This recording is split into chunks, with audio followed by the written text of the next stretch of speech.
بسم اللہ والصلاۃ والسلام علی رسول اللہ۔ سامعین محترم، حضرت عثمان رضی اللہ تعالیٰ عنہ کو انتہائی سفاکی کے ساتھ شہید کر دیا جاتا ہے اور مدینہ الرسول میں کوہرام مچ جاتا ہے۔ آپ کو رات کی تاریکی میں جنت البقیع میں لے جایا جاتا ہے اور وہاں دفن کر دیا جاتا ہے، کیونکہ خطرہ یہ تھا کہ کہیں باغی آپ کی نعش کی اور میت مبارک کی توہین نہ کریں۔ تو حضرت عثمان بن عفان رضی اللہ تعالیٰ عنہ کو جنت البقیع میں دفن کر دیا گیا، اور صبح کے وقت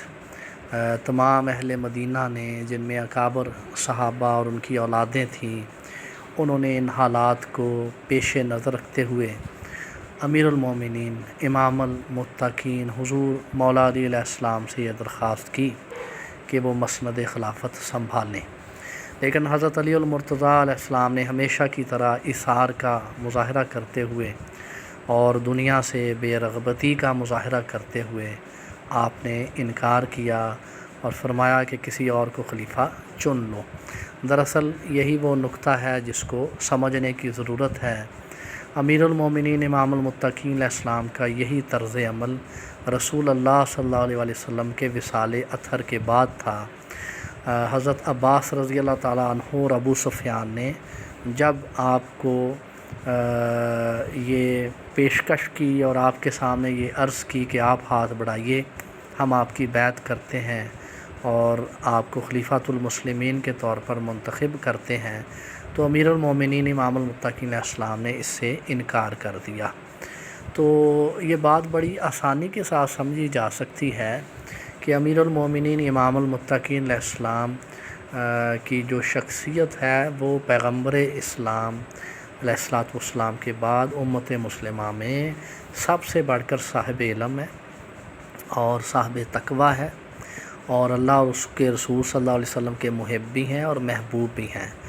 تو آپ کا جو حق ہے وہ کسی نے نہیں چھینا، بلکہ آپ خود خلافت سے روز اول بھی دستبردار ہوئے تھے اور اسی طرح سے اس نازک موقع پر بھی دستبردار ہو رہے تھے، اور آپ مسلمانوں سے یہ کہہ رہے تھے کہ وہ کسی اور کو خلیفۃ المسلمین کے طور پر چن لیں۔ لیکن اہل مدینہ کو اب آپ کے سوا کوئی نظر نہیں آتا تھا جس کو خلیفۃ المسلمین کے طور پر چن لیا جائے۔ چنانچہ اہل مدینہ کا اصرار بڑھتا چلا گیا، اور اکابر صحابہ اور ان کی جو اولادیں ہیں انہوں نے آپ کو مجبور کیا کہ آپ مسند خلافت کو سنبھالیں۔ اس پر آپ نے یہ فرمایا کہ پھر میں اس طرح سے بیعت نہیں لوں گا ایک ایک کر کے، بلکہ تم سب مل کر مسجد نبوی میں آ جاؤ، تو وہاں تمام مسلمان آ جائیں، وہیں بیعت لے لی جائے گی۔ چنانچہ یہ کہا جا سکتا ہے کہ آپ علیہ السلام کی جو بیعت تھی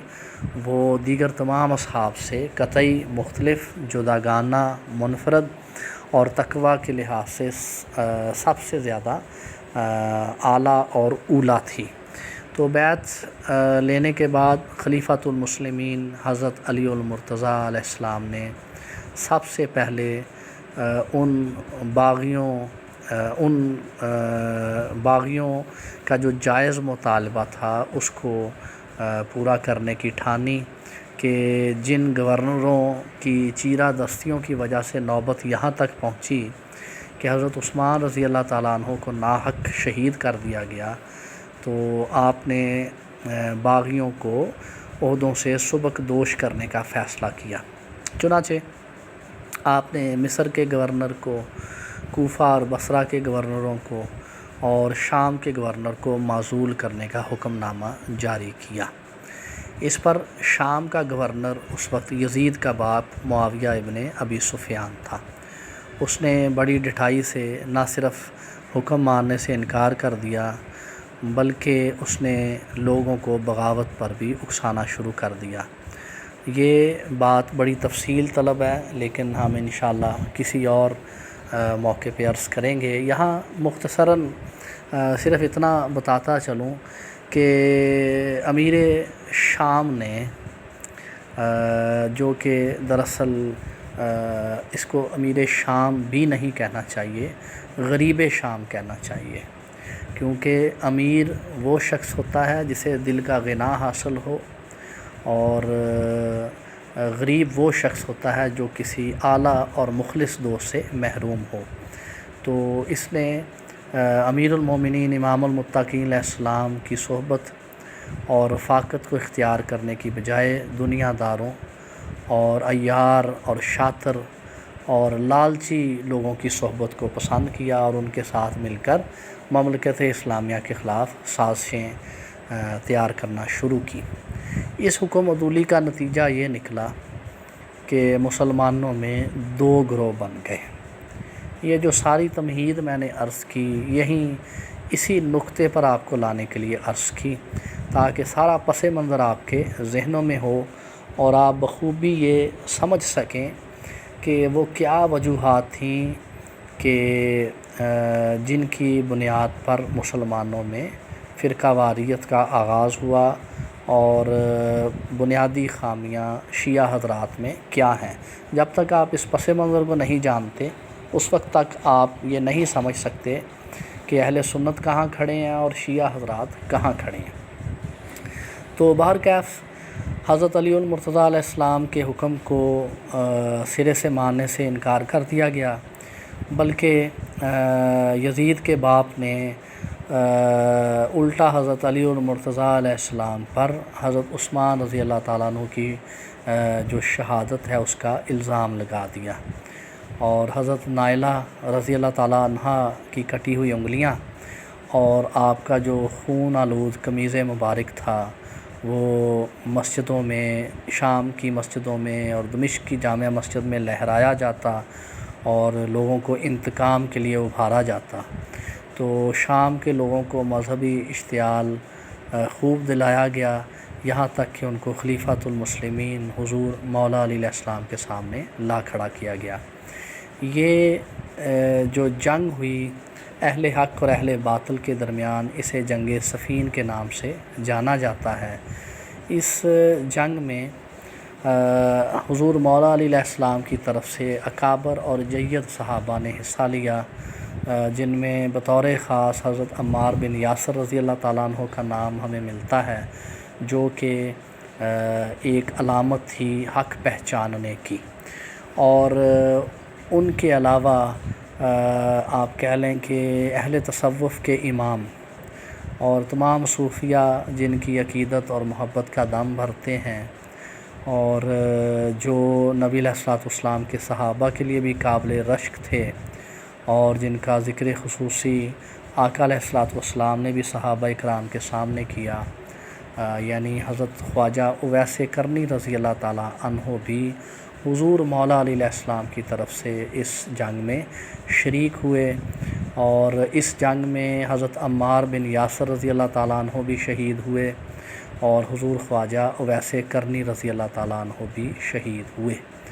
تو حضرت عمار بن یاسر رضی اللہ تعالیٰ عنہ کے بارے میں رسول اللہ صلی اللہ علیہ وآلہ وسلم نے یہ واضح طور پر فرمایا تھا کہ عمار تمہیں ایک باغی گروہ شہید کرے گا۔ تو حضرت عمار رضی اللہ تعالیٰ عنہ کی شہادت سے جو لوگ ابھی کنفیوژن کا شکار تھے ان پر بھی حقیقت حال کھل گئی، اور وہ صدقے دل سے یہ جان گئے کہ امیر المومنین امام المتقین علیہ السلام حق پر ہیں، اور جو گروہ مخالف ہے وہ بڑی ڈٹائی اور بڑی بے شرمی اور بے حیائی کے ساتھ آپ پر نہ صرف الزامات کی بوچھاڑ کر رہا ہے بلکہ ملت اسلامیہ میں پہلے فرقے کی بنیاد بھی بن رہا ہے۔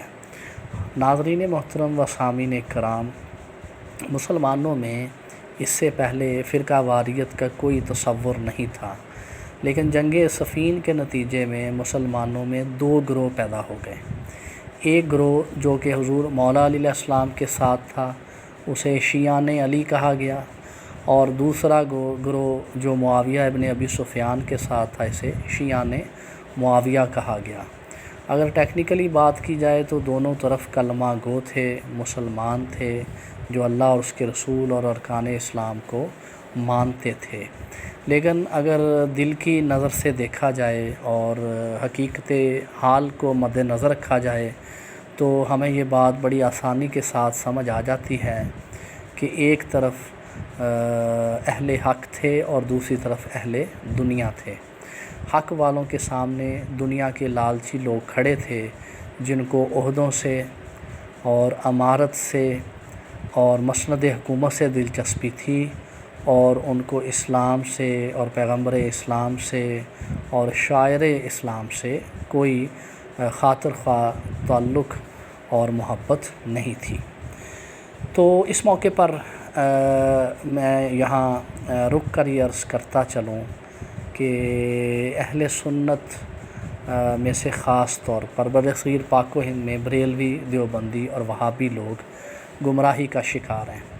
ایک گمراہی تو یہ ہے کہ وہ یہ سمجھتے ہیں کہ وہ کل اہل سنت ہیں، حالانکہ ایسا نہیں ہے۔ اہل سنت پوری دنیا میں ہیں، اور بریلوی، دیوبندی اور وہابی ہرگز اہل سنت کے ریپریزنٹیٹیو نہیں ہیں۔ اور دوسری بات یہ ہے کہ اہل سنت کا ہرگز یہ موقف نہیں رہا جو ان حضرات کا یزید کے باپ کے بارے میں ہے۔ اہل سنت کا موقف گزشتہ سال میں چند سال پہلے مصر کے جو مفتی ہیں جامعۃ الازہر کے، انہوں نے بڑی صراحت اور وضاحت کے ساتھ بیان کیا تھا کہ یزید کے باپ کو صحابی نہ کہو بلکہ باغی کہو، اور دیگر بھی جو اس کے سیاہ کارنامے تھے وہ انہوں نے بڑے ببانگ دہل بیان کیے تھے۔ تو بریلوی، دیوبندی اور وہابیوں کو چاہیے کہ وہ اہل سنت کی بات نہ کریں، صرف اپنی بات کریں، کیونکہ اگر اہل سنت کی بات ہے تو مصر میں اہل سنت کی اکثریت ہے، اور جامعۃ الازہر اہل سنت کا ادارہ ہے، تو اس ادارے کے ایک مفتی صاحب کی جو تصریحات ہیں وہ ساری دنیا کے سامنے ہیں۔ اسی طرح دیگر جو اہل سنت اکابرین ہیں، ان میں سے کبھی بھی کسی شخصیت نے معاویہ کا نہ یوم منایا ہے، نہ معاویہ کے سیاہ کرتوتوں کو ڈیفینڈ کیا ہے، اور نہ ہی یہ کہا ہے کہ معاویہ جو ہے یہ صحابی رسول ہے اور قطعی جنتی ہے وغیرہ وغیرہ۔ تو بہرکیف سب سے بڑھ کر حق یہ ہے کہ اللہ اور اس کے رسول صلی اللہ علیہ وسلم نے جو فرمایا وہ حق ہے۔ حدیث رسول کی روشنی میں دیکھا جائے تو معاویہ ابن ابی سفیان باغی تھا، باغی ہے، اور ہمیشہ باغی ہی سمجھا جائے گا۔ تو اس باغی کی ان چیرہ دستیوں کی وجہ سے مسلمانوں میں فرقہ واریت کا آغاز ہوا، اور مسلمان دو گروہوں میں بٹے، اور شیعہ لفظ وجود میں آیا۔ اب بحث کو سمیٹتے ہوئے میں عرض کرتا چلوں کہ کچھ لوگ یہ کہتے ہیں کہ شیعہ غلط ہیں، اور کچھ یہ کہتے ہیں کہ شیعہ ٹھیک ہیں۔ ظاہر ہے کہ شیعہ حضرات خود کو کہتے ہیں کہ ہم ٹھیک ہیں، اور جو ان کے مخالفین اہل سنت ہیں وہ کہتے ہیں کہ شیعہ غلط ہیں۔ یہاں میں ایک اپنا فقیر نقطہ نظر پیش کرنا چاہتا ہے، وہ یہ ہے کہ بنیادی طور پر اسلام میں اور مسلمانوں میں آج بھی دو فرقے ہیں یا دو گروہ ہیں۔ ایک شیعان علی ہے اور ایک شیعان معاویہ ہے۔ شیعان علی کل بھی حق پہ تھے، آج بھی حق پہ ہیں، اور ہمیشہ حق پہ رہیں گے، جبکہ شیعان معاویہ سے مراد ہر دنیا دار، دھوکے باز اور وہ منافق شخص ہے جس کی زبان پر تو لا الہ الا اللہ ہے، مگر جس کو دنیا کی رنگینیوں سے اور دنیا کی نارنگیوں سے دلچسپی ہے، اور جو اقتدار اور دھن اور دولت کا حریص ہے، جس کو اسلام سے بس واجبی سا تعلق اور محبت ہے، اور اسلام اس کی عملی زندگی میں قطعی کوئی اہمیت نہیں رکھتا۔ تو بنیادی طور پر آج بھی دو گروہ ہیں، شیعان علی اور شیعان معاویہ، اور باقی لوگ کل بھی کنفیوزڈ تھے، وہ آج بھی کنفیوزڈ ہیں۔ ہاں، یہ ضرور کہا جا سکتا ہے کہ یہ عین ممکن ہے کہ بعض لوگ خود کو شیعان علی سمجھتے ہوں، مگر ان کے سارے کرتوت شیعان معاویہ والے ہوں، اور بعض لوگوں پر یہ الزام ہو کہ وہ شیعان معاویہ ہیں لیکن ان کے اعمال بالکل شیعان علی سے مطابقت رکھتے ہوں۔ تو actions speak louder than words, اس لیے فقیر یہ سمجھتا ہے کہ بنیادی طور پر آج بھی مسلمانوں کے دو گروہ ہیں، ایک اہل حق کا ہے، اہل دل کا ہے، جو دل و جان سے اسلام پر شیدائی ہیں اور اس پر مر مٹنے کو تیار رہتے ہیں، اور دوسرا گروہ اہل باطل کا ہے، اہل دنیا کا ہے۔ یہ کل یزید کے باپ کے ساتھ مل گیا تھا، آج بھی یہ ایسے ہی لوگوں کے ساتھ کھڑا ہے۔ تو حضور مولا علیہ السلام کے نام لیواؤں کو بھی چاہیے کہ وہ اپنے اعمال کو دیکھیں کہ کہیں اعمال ان کے یزید کے باپ جیسے تو نہیں ہیں، یا کیا ان کے اعمال وہ تو نہیں جو ناسبیوں اور خارجیوں کے ہیں۔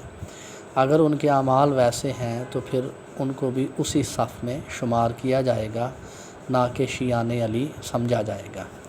تو کہا یہ جا سکتا ہے اس ساری گفتگو کو سمیٹتے ہوئے کہ شیعہ ٹھیک بھی ہیں اور شیعہ غلط بھی ہیں۔ ہر وہ شیعہ ٹھیک ہے جو حضور مولا علیہ السلام کے افکار اور سیرت پر اور پیغمبر اسلام کی سیرت پر کاربند ہے،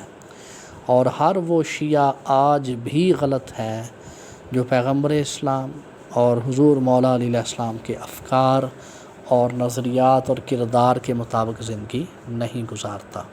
والسلام۔